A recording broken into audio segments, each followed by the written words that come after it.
Mark ଲିଖିତ ସୁସମାଚାରରୁ ପାଠ 7 ଅଧ୍ୟାୟ 1ରୁ 13 ପଦ ପର୍ଯ୍ୟନ୍ତ।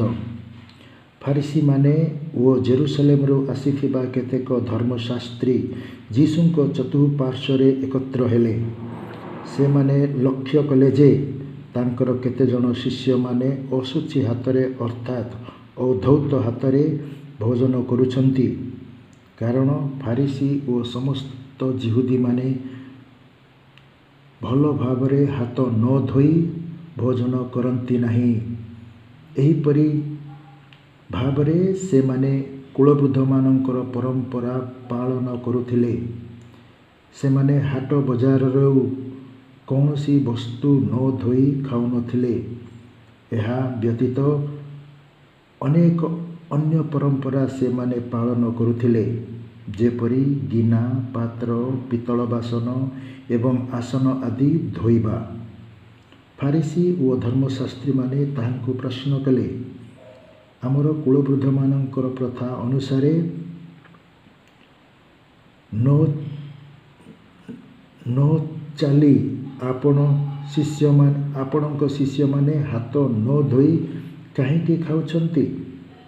ସେ ସେମାନଙ୍କୁ କହିଲେ, ରେ କପଟୀମାନେ, ତୁମମାନଙ୍କ ସମ୍ବନ୍ଧରେ ଯିଶାୟ ଠିକ୍ ଭାବବାଣୀ କରିଛନ୍ତି। ଏହି ଜାତି ମୋତେ ଅଧରରେ ସମ୍ମାନ ଦିଏ, କିନ୍ତୁ ସେମାନଙ୍କ ହୃଦୟ ମୋ ଠାରୁ ବହୁତ ଦୂରରେ। ସେମାନେ ମନୁଷ୍ୟମାନଙ୍କ ବିଧିଗୁଡ଼ିକୁ ଧର୍ମ ଉପଦେଶ ବାଣୀ ବୋଲି ଶିକ୍ଷା ଦେଇ ବୃଥାରେ ମୋର ଆରାଧନା କରନ୍ତି। ତୁମେମାନେ ପରମେଶ୍ୱରଙ୍କ ଆଜ୍ଞାକୁ ପରିତ୍ୟାଗ କରି ମନୁଷ୍ୟର ପରମ୍ପରାକୁ ଦୃଢ଼ ଭାବେ ଧରିଥାଅ। ଯୀଶୁ ପୁଣି କହିଲେ, ପରମେଶ୍ୱରଙ୍କ ବିଧାନକୁ ଉପେକ୍ଷା କରି ନିଜ ଶିକ୍ଷାକୁ ଧରି ରଖିବା ପାଇଁ ତୁମେମାନେ ଚତୁର ଉପାୟ ଅବଲମ୍ବନ କରିଛ।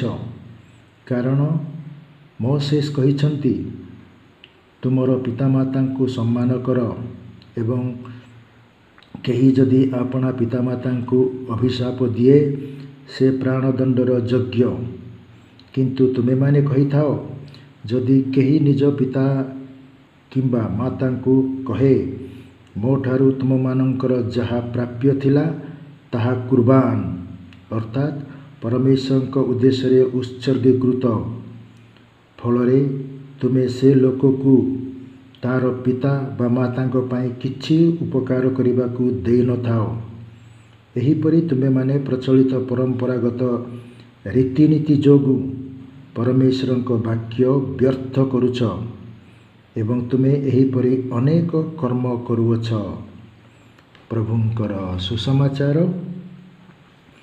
ପ୍ରିୟ ବନ୍ଧୁଗଣ, ଯୀଶୁଖ୍ରୀଷ୍ଟ ନିଜର ଶିଷ୍ୟମାନଙ୍କୁ ପରମ୍ପରା ପାଳନ କରିବା ପାଇଁ କହୁଛନ୍ତି, ଇତିହାସକୁ ମନେ ପକାଇବା ପାଇଁ କହୁଛନ୍ତି, କିନ୍ତୁ ଅନେକ ସମୟରେ କୁଳବୃଦ୍ଧମାନେ ସେମାନେ କେବଳ ପରମ୍ପରାକୁ ପାଳନ କରିବା ପାଇଁ ଚାହିଁଥାନ୍ତି। ତାହାର ଯଥାର୍ଥ ଅର୍ଥ ସେମାନେ ବୁଝିନଥାନ୍ତି।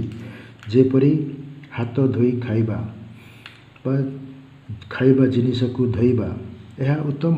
ଯେତେଗୁଡ଼ିଏ ପନିପରିବା ଯାହା ଆମେ ବଜାରରୁ ଆଣିଥାଉ ତାହାକୁ ଧୋଇକି ରାନ୍ଧିବା ବା ଧୋଇକି ଖାଇବା ଉଚିତ। କିନ୍ତୁ ଅନେକ ସମୟରେ ବେଳେବେଳେ ସେମାନେ ହାତ ନ ଧୋଇ ଖାଇଥାନ୍ତି। ଏହା ମଧ୍ୟ ସ୍ୱାସ୍ଥ୍ୟ ପକ୍ଷେ ଭଲ ନାହିଁ। କିନ୍ତୁ ଅନେକ ସମୟରେ ଆମେ ଦେଖିଥାଉ ହାତ ଧୋଇ ଖାଇବାଟା ଉଚିତ। ତେଣୁ ପ୍ରଭୁ ଯୀଶୁଖ୍ରୀଷ୍ଟ କହୁଛନ୍ତି, ଯାହା ଉତ୍ତମ ପରମ୍ପରା ତାହା କର। କିନ୍ତୁ ଯେଉଁ ପରମ୍ପରା ଗୁଡ଼ାକ କିଛି ଅର୍ଥ ନାହିଁ, ସେଗୁଡ଼ାକ କରିବା ଦରକାର ନାହିଁ। ଯେପରି ସେମାନେ କହନ୍ତି, ମୋ ଠାରୁ ପିତାମାତାଙ୍କର ଯାହା ପ୍ରାପ୍ୟ ଥିଲା ତାହା କୁର୍ବାନ ଅର୍ଥାତ୍ ପରମେଶ୍ୱରଙ୍କ ଉଦ୍ଦେଶ୍ୟରେ ଉତ୍ସର୍ଗୀକୃତ। ଏହିପରି କହି ପିତାମାତାଙ୍କୁ ସମ୍ମାନ କରିବା, ପିତାମାତାଙ୍କୁ ଭରଣ ପୋଷଣ ଦେବା, ଏସବୁ ହେଉଛି ଅଯଥାର୍ଥ ପରମ୍ପରା। ନିଜର ଦାୟିତ୍ୱରୁ ଖସିଯାଇ ଗୋଟିଏ ଶବ୍ଦ କହିକି ପ୍ରଭୁଙ୍କର ବାକ୍ୟକୁ ବ୍ୟର୍ଥ କରିବା। ତେଣୁ ଯୀଶୁଖ୍ରୀଷ୍ଟ କହୁଛନ୍ତି, ତୁମେ ଏହିପରି କହି ତୁମେ ପ୍ରଭୁଙ୍କର ବାକ୍ୟକୁ ବ୍ୟର୍ଥ କରୁଛ, ପରମେଶ୍ୱରଙ୍କର କଥାକୁ ତୁମେ ବ୍ୟର୍ଥ କରୁଛ। ଆଉ ନିଜ ଇଚ୍ଛାରେ ତିଆରି କରିଥିବା ପରମ୍ପରା ରୀତିନୀତି ଏସବୁ ପାଳନ କରୁଛ। ତେଣୁ ଏମାନେ ଖାଲି ଅଧରରେ ସେମାନେ ପ୍ରଭୁଙ୍କୁ ପ୍ରଶଂସା କରନ୍ତି। ତାହାଙ୍କର ମନ ଆଉ ହୃଦୟ ପ୍ରଭୁଙ୍କ ଠାରୁ ବହୁତ ଦୂରରେ। ସେମାନଙ୍କର ବିଧିବିଧାନକୁ ସେମାନେ ପାଳନ କରନ୍ତି, କିନ୍ତୁ ବୃଥାରେ ସେମାନେ ପରମେଶ୍ୱରଙ୍କର ଆରାଧନା କରିଥାନ୍ତି। ପରମେଶ୍ୱରଙ୍କ ଆଜ୍ଞାକୁ ସେମାନେ ପରିତ୍ୟାଗ କରିଥାନ୍ତି। ଏହାଦ୍ୱାରା ସେମାନେ ପରମ୍ପରାକୁ ଧରିଥାନ୍ତି। ପରମେଶ୍ୱରଙ୍କୁ ଧରିବା ହେଉଛି ଆମର ଧର୍ମ। ଆମେ ବି ତାଙ୍କୁ ଧରିଥାଉ, ତାହା ଧର୍ମ।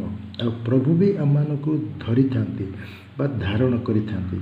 ସେହି ଧାତୁରୁ ହିଁ ଧରିବା, ପ୍ରଭୁ ଆମକୁ ଧରିଥାନ୍ତି, ଧାରଣ କରିଥାନ୍ତି। ସେଥିପାଇଁ ସେଇଟା ହେଉଛି ପ୍ରଭୁଙ୍କର ଧର୍ମ, ଯୀଶୁଙ୍କର ଧର୍ମ, ପରମେଶ୍ୱରଙ୍କର ଧର୍ମ। ପରମେଶ୍ୱରଙ୍କର ଧର୍ମ ହେଉଛି ଆମମାନଙ୍କୁ ଧରି ରଖିବା, ଆମମାନଙ୍କୁ ଧରି ଜୀବନ ଦେବା, ଆମମାନଙ୍କ ସହିତ ବାସ କରି ସେ ଆମମାନଙ୍କୁ ଜୀବିତ କରନ୍ତି। ଇଏ ହେଉଛି ପ୍ରଭୁଙ୍କର ଧର୍ମ। ପ୍ରଭୁଙ୍କର ଧର୍ମ ହେଉଛି ପ୍ରେମ କରିବା। ପ୍ରଭୁଙ୍କର ଧର୍ମ ହେଉଛି ଆମମାନଙ୍କୁ ଶାନ୍ତି ଦେବା। ପ୍ରଭୁଙ୍କର ଧର୍ମ ହେଉଛି ଆମମାନଙ୍କୁ ଆନନ୍ଦ ଦେବା। ହେଲେ ଏହି ସବୁ ପ୍ରଭୁ କରିଥାନ୍ତି, କିନ୍ତୁ ବେଳେବେଳେ ଆମମାନେ ତାହାଙ୍କର ଶିକ୍ଷାକୁ ଉପଯୁକ୍ତ ଭାବେ ନ ଶିଖି ଆମେ ତାହାଙ୍କର କଥାକୁ ବ୍ୟର୍ଥ କରିଥାଉ। ତେଣୁ ପ୍ରଭୁ ଯୀଶୁଖ୍ରୀଷ୍ଟ କହୁଛନ୍ତି, ତମେ ପ୍ରଭୁଙ୍କର ବାକ୍ୟକୁ ବ୍ୟର୍ଥ କରିଥାଅ, ପ୍ରଭୁଙ୍କର ଶିକ୍ଷାକୁ ତମେମାନେ ବ୍ୟର୍ଥ କରିଥାଅ, ଅନର୍ଥ ବ୍ୟାଖ୍ୟା କରିଥାଅ, ଏଇ ଅଦରକାରୀ ପରମ୍ପରାକୁ ତମେମାନେ ପାଳନ କରିଥାଅ।